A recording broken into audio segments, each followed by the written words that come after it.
अस्सलामुअलैकुम। कैसे हैं आप लोग? I am sure all of you are doing great. दोस्तों, ये वीडियो इंतहाई इम्पॉर्टेंट है क्योंकि इसमें मैं आपके साथ शेयर करने जा रहा हूँ 10 मोस्ट कॉमन कॉग्निटिव डिस्टॉर्शंस, जिनका जानना मेरे और आपके लिए इंतहाई ज़रूरी है। कॉग्निशन वैसे तो सुनने में बड़ा साइकोलॉजी, बड़ा एक गहरा वर्ड लगता है, लेकिन सिंपली इसका मतलब होता है थिंकिंग। कॉग्निटिव डिस्टॉर्शंस यानी थिंकिंग एरर्स, यानी सोच के गलत जाविये या गलत सोच या सोच की गलतियाँ, या आप चाहें तो इनको दिमाग का फतूर भी कह सकते हैं। ये दर हकीकत ऐसे इनएक्यूरेट और अनहेल्पफुल थॉट पैटर्न्स होते हैं जो अगर किसी शख्स के दिमाग में चले जाएं तो उसके बाद उसके अंदर बेपनाह negativity, negative emotions, negative feelings को जनरेट कर देते हैं। ये हमारे ब्रेन की कुछ ऐसी ट्रिक्स होती हैं जिनके ज़रिए वो हमें कन्विंस करता है इस बात पे कि कुछ चीज़ें या कुछ बातें जो सही नहीं हैं या जो सच नहीं हैं उनको हम सच मान लें या सही मान लें। और वंस हम इन बातों को ट्रू या सच मान के ऑपरेट करना शुरू कर दें तो फिर ग्रेजुअली ये हमारे अंदर नेगेटिव फीलिंग्स और अनप्लेजेंट फीलिंग्स को जनरेट करता रहता है। जो भी शख्स इन थॉट पैटर्न्स में उलझ जाए, ये ग्रेजुअली उसके अंदर से उसका कॉन्फिडेंस, उसका सेल्फ इस्टीम, उसका मोटिवेशन ख़त्म कर देते हैं, यहाँ तक कि उसको एंग्जाइटी और डिप्रेशन तक ले जाते हैं। अकॉर्डिंग टू कॉग्निटिव थ्योरिस्ट्स, दुनिया में डिप्रेशन किसी भी किस्म का हो, उसके पीछे दर हकीकत यही 10 डिस्टॉर्शंस या इनमें से एक या मल्टीपल काम कर रहे होते हैं। ये डिस्टॉर्शंस हमारे ब्रेन के सॉफ्टवेयर को वायरस की तरह अटैक करते हैं। इस अटैक के नतीजे में हमारी सोचने समझने की सलाहियत इस कदर मफलूज हो जाती है, इस कदर मुतासिर हो जाती है कि फिर हम सही तरीके से ना सोच सकते हैं, ना चीज़ों को समझ सकते हैं। हमारे जहन में मुसलसल यही नेगेटिव थॉट पैटर्न्स घूमते रहते हैं और हम हर चीज़ को इन्हीं नेगेटिव थॉट पैटर्न्स के तनाजुर में देखते हैं। लेकिन ये थॉट पैटर्न्स इस कदर सिंपल और इस कदर रेगुलर एवरीडे हैं कि ज़्यादातर लोग ना इनके बारे में सोचते हैं, ना जानते हैं और ना जानना चाहते हैं। लेकिन ये थॉट पैटर्न्स जितने सिंपल हैं उससे कई गुना ज़्यादा डेडली या ख़तरनाक हैं, क्योंकि ये अल्टीमेटली इंसान के अंदर हर किस्म के नेगेटिव फीलिंग्स और इमोशंस जैसे कि excessive anger, anxiety, excessive worry, depression, frustration, इन तमाम अनप्लेजेंट फीलिंग्स को जनरेट करते हैं और न सिर्फ जनरेट करते हैं बल्कि उनको मज़ीद इन्हेंस करते हैं। इसीलिए मेरे और आपके लिए इनके बारे में जानना इंतहाई ज़रूरी है, क्योंकि इनके बारे में जानना पहला स्टेप है इनसे निजात हासिल करने के लिए। So let's move on to these distortions.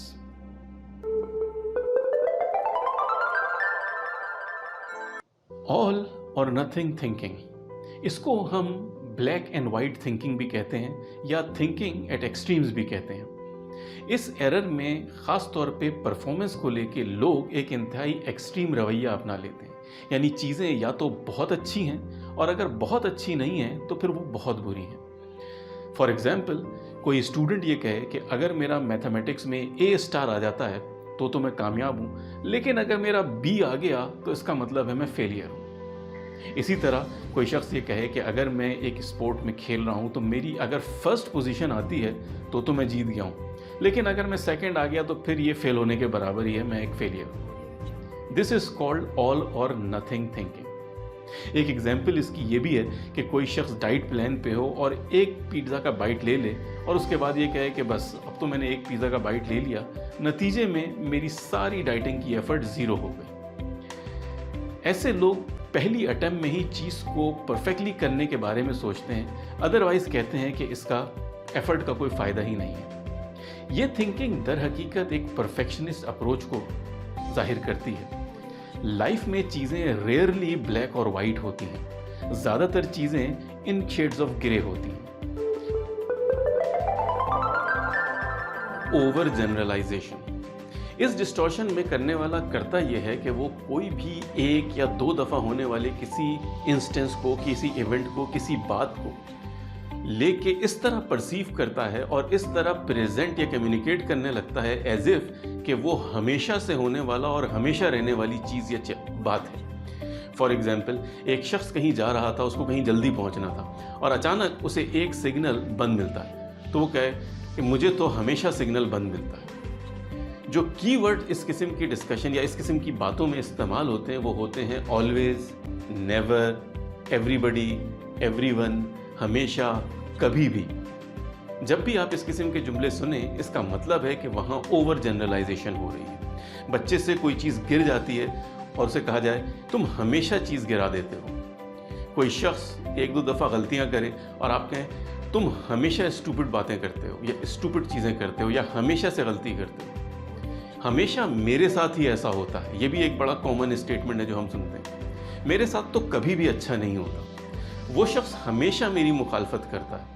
कोई शख्स आपसे डिस्कशन कर रहा हो, अपना पॉइंट ऑफ व्यू प्रेजेंट कर रहा हो और आप कहें यार तुम हमेशा मुझसे डिसएग्रीमेंट करते हो, हमेशा मुझसे आर्ग्यूमेंट करते हो। ये सारे स्टेटमेंट्स ये शो करते हैं कि चीज़ों को ओवर जनरलाइज किया जा रहा है। आपने किसी एक या दो दफ़ा होने वाली बात को लेके उसको ऐसा बना दिया है एज इफ कि वो हमेशा से है और हमेशा होती रहेगी। कैटेस्ट्रोफाइजिंग यानी blowing things out of proportion. एक छोटी सी प्रॉब्लम, एक छोटी सी गलती को इतना बड़ा बना देना कि जैसे वो ज़िंदगी की बर्बादी का इशू बन गया। मिसाल के तौर पे एक स्टूडेंट है, वो एक एग्ज़ाम उसका ख़राब हो जाता है। अब वो ये कहे कि चूंकि मेरा एग्ज़ाम ख़राब हो गया तो इसका मतलब मुझे डिग्री नहीं मिलेगी, मुझे डिग्री नहीं मिलेगी इसका मतलब मुझे नौकरी नहीं मिलेगी, मुझे नौकरी नहीं मिलेगी तो मेरी ज़िंदगी तबाह हो जाएगी, तो मेरी तो ज़िंदगी तबाह हो गई। यानी एक छोटा सा इंसिडेंस, एग्ज़ाम का ख़राब होना, इक्वेट कर दे ज़िंदगी तबाह होने। इसी तरह कोई साहब ऑफिस लेट पहुँचे, उनको पहले भी एक दो दफ़ा लेट आने पे वार्न किया गया, वो कहें कि अब तो मैं लेट आ गया, अब क्या होगा, अब तो मुझे ऑफिस से निकाल दिया जाएगा, ऑफिस से निकाल दिया जाएगा तो मेरी रोज़ी रोटी बंद हो जाएगी, मेरे इतने सारे बिल्स हैं मैं वो कैसे पे करूँगा, मेरे बच्चों की एजुकेशन कहाँ से होगी, मेरी घर के खर्चे कैसे चलेंगे, ये तो मेरी लाइफ तबाह हो जाएगी। हालांकि छोटे सा इशू है लेट का। This is called catastrophising. छोटे से इशू को बहुत बड़ा बना देना। In life and in reality चीज़ें इतनी कैटेस्ट्रोफिक नहीं होती। Mental filter. I am sure आप किसी न किसी ऐसे शख्स को ज़रूर जानते होंगे, क्या कोई ना कोई आपका दोस्त ऐसा ज़रूर होगा जिसको आप दुनिया के बेहतरीन रेस्टोरेंट में ले जाके एक बेहतरीन बुफे डिनर या लंच करा दें, लेकिन एंड में अगर वहाँ उनको मीठा अपनी मर्ज़ी का नहीं मिलता तो वो यही कहेंगे कि नहीं यार ये डिनर तो बिल्कुल बेकार हो गया, बस मीठा नहीं मिला मुझे। और आगे वो जब भी इस डिनर को याद रखेंगे वो हमेशा उसको मीठा ना मिलने की वजह से नेगेटिव ही परसीव करेंगे। This is called mental filter. यानी किसी भी इवेंट से सारी पॉजिटिव चीज़ें छोड़ के सिर्फ उसके एक नेगेटिव इवेंट, इसके एक नेगेटिव इंसिडेंस पे ड्वेल करना या नेगेटिव एस्पेक्ट के साथ उसको एसोसिएट कर देना और फिर हमेशा उसको उसी नेगेटिव एसोसिएशन से याद रखना। The next error is called discounting the positive. I am sure आपने ऐसे लोग देखे होंगे कि जिनको अगर किसी बात पे कॉम्प्लीमेंट दिया जाए या उनकी किसी चीज़ की तारीफ़ की जाए, सराहा जाए, तो वो फ़ौरन ही उसको डिस्काउंट कर देते हैं, डिसोन कर देते हैं या इग्नोर कर देते हैं और कहते हैं नहीं नहीं जी बिल्कुल ये तो बस हो गया, मैं तो किसी काबिल नहीं हूँ। और हकीकत में उनके दिल में भी यही ख्याल होता है कि ये तो मेरी तारीफ़ खामखाई की जा रही है, वरना मैं तो वाकई किसी काबिल नहीं हूँ। कोई स्टूडेंट अच्छे नंबर से पास हो जाए, आप उसकी तारीफ़ करें और वो कहें कि नहीं जी ये तो बस अल्लाह ताला ने किस्मत से पास करा दिया, वरना मैंने तो कुछ नहीं किया था, और उसके दिल में यही हो कि वाकई मैं तो बुरा स्टूडेंट हूँ, ये तो किस्मत से पास हो गया। कोई शख्स जहाँ काम करता है वहाँ कोई अच्छी परफॉर्मेंस दिखाए, कोई अच्छी प्रेजेंटेशन दे, लोग उसकी चीज़ की तारीफ़ करें और कहें कि यार आपने बेहतरीन परफॉर्मेंस दिखाई, और वो फ़ौरन उसको डिसोन कर दे कि नहीं जी thank you very much but ये तो बस हो गया, कभी कभी लक चल जाती है। और दिल में सोच रहा हो कि यार वो तो किस्मत चल गई, या ये कि ये लोग तो शरीफ लोग हैं, पोलाइट लोग हैं, इसलिए मेरी तारीफ़ कर रहे हैं मुझे खुश करने के लिए, अदरवाइज़ परफॉर्मेंस तो मेरी ऐसे ही थर्ड क्लास थी। किसी शख्स ने अच्छी ड्रेसिंग की हुई हो, आप उसकी ड्रेसिंग की तारीफ़ करें कि यार माशाल्लाह बहुत अच्छे कपड़े पहने या बड़े ज़बरदस्त लग रहे हैं, और वो फ़ौरन कह रही जी थैंक यू वेरी मच ये तो बस ऐसे ही, और दिल में सोचे कि हाँ मेरा दिल रखने के लिए मेरी तारीफ़ कर रहे हैं, हकीकत में तो मेरी ड्रेसिंग ऐसे ही जोकरों वाली है या बेकार है। हकीकत में ये एक इंतहाई ख़तरनाक डिस्टॉर्शन है, क्योंकि ये डिस्टॉर्शन इंसान के जहन में इस बात को बिठा देता है कि वो एक सेकंड ग्रेड इंसान है, यानी कि वो कोई अच्छी चीज़ नहीं कर सकता, ना डिज़र्व करता है और ना उसकी कैपेबिलिटी है। ये एरर इंसान की सेल्फ एस्टीम और उसके कॉन्फिडेंस को अल्टीमेटली बिल्कुल इरोड कर देता है। Next error, jumping to conclusion. इस एरर में दो सेपरेट एरर्स होते हैं, वन इज माइंड रीडिंग और दूसरा is Fortune telling. Mind reading ये होती है कि जब हम लोगों के बिहेवियर, लोगों के एक्शंस के बारे में खुद ही अपने जहन में ये ख्याल बना लेते हैं कि वो ये सोच रहा होगा या उसके जहन में ये है।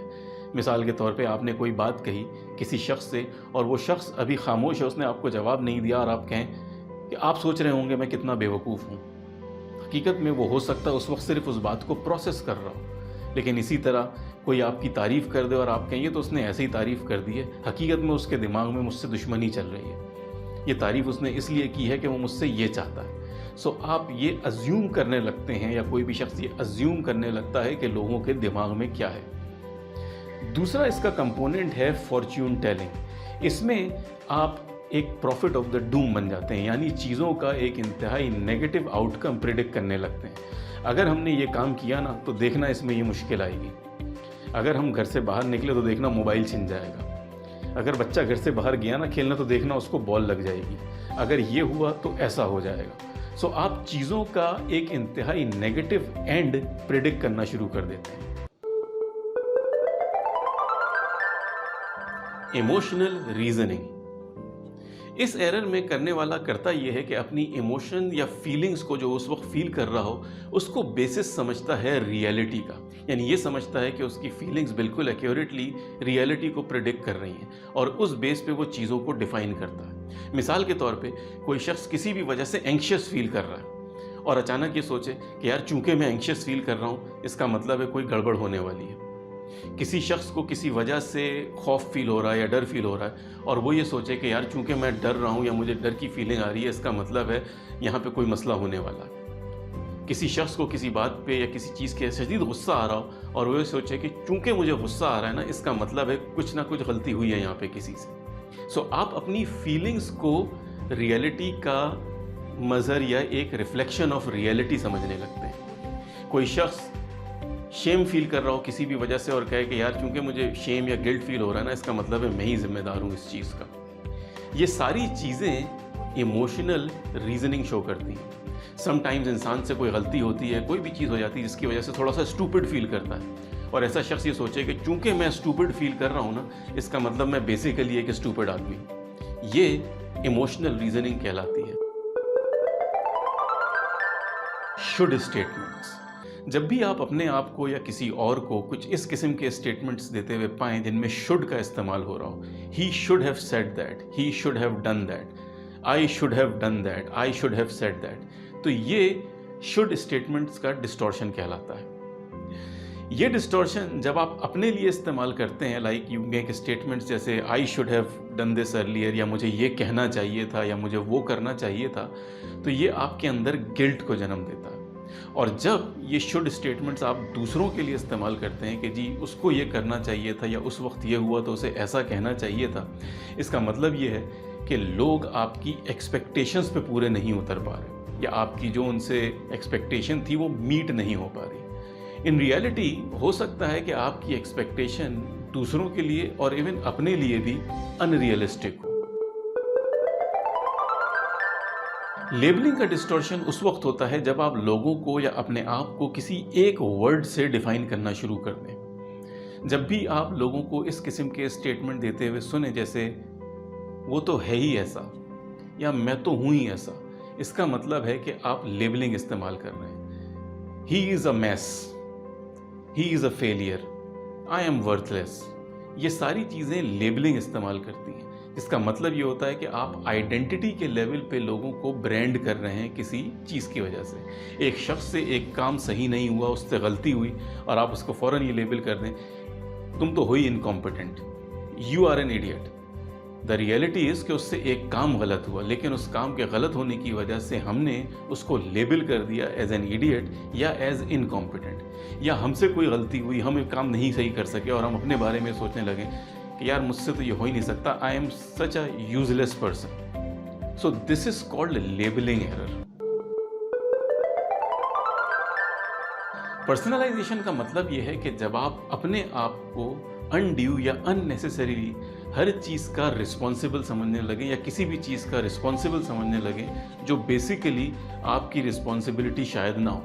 मिसाल के तौर पे आप किसी महफिल या कोई पेरेंट किसी महफिल में जाते हैं और वहाँ उनका बच्चा मिसबिहेव करता है। नाउ पेरेंट्स ये सोचने लगे कि ये मिसबिहेव कर रहा है, we are such a bad parent, यानी ये हमारी जिम्मेदारी थी या हमारी वजह से ऐसा हो रहा है। This is called personalisation. या फॉर एग्जाम्पल आप ऑफिस पहुँचे और किसी वजह से आपके बॉस ने आके आपको झड़क दिया या डांट दिया और आप सोचें कि यस मैं तो इतना यूजलेस आदमी हूँ, I am inconfident, that's why मेरे बॉस ने मुझे डांट दिया। हालांकि हो सकता है आपका बॉस अपने बॉस से डांट खा के आया हो और अपनी फ्रस्ट्रेशन आप पे निकाल पाओ। इसी तरह आप एक स्पाउस हैं, आपने अच्छा सा डिनर बनाया अपने हिसाब से, and when your spouse arrives, उन्होंने आने के बाद उस खाने में 10 बुराइयां निकाल दी कि ये भी सही नहीं है, ये भी सही नहीं है, so on and so fourth, and you start thinking कि हाँ यार वाकई इसने इतनी बुराई की है खाने की, इसका मतलब है I am a very bad cook. जबकि हो सकता है वो बंदा ट्रैफिक जैम में फंस के आया हो या ट्रैफिक में किसी से लड़ के आया हो और उसने वो फ्रस्ट्रेशन खाने पे निकाली। तो जब हम ऐसी चीज़ों को जो कि अकरेंस होती हैं अपनी रिस्पॉन्सिबिलिटी समझने लगते हैं या खुद को उसके लिए ब्लेम ठहराने लगते हैं, this is called personalisation. Personalisation का error severe level of guilt को जनरेट करा देता है इंसान के अंदर। सो ये वो 10 कॉग्निटिव डिस्टॉर्शंस थी जो मैं आज की वीडियो में आपसे शेयर करना चाहता था। इनका जानना मेरे और आपके लिए इंतहाई ज़रूरी है। ये सारे डिस्टॉर्शंस मैंने डॉक्टर डेविड बर्न्स की किताब फीलिंग गुड में पढ़े और आपसे शेयर किए। ज़रा लोगों को ऑब्जर्व करें, अपने आप को ऑब्जर्व करें, इनमें से कितने ऐसे डिस्टॉर्शंस हैं जिनसे आप खुद रिलेट कर सकते हैं या अपने इर्द गिर्द लोगों में उनको आइडेंटिफाई कर सकते हैं। जैसे मैंने आपसे पहले कहा था कि इनके बारे में जानना और इनकी रियलाइजेशन पहला स्टेप है इन डिस्टॉर्शंस से अपने आप को आज़ाद कराने का और नेगेटिव थिंकिंग से अपने आप को फ्री कराने का। Thanks for watching, stay blessed.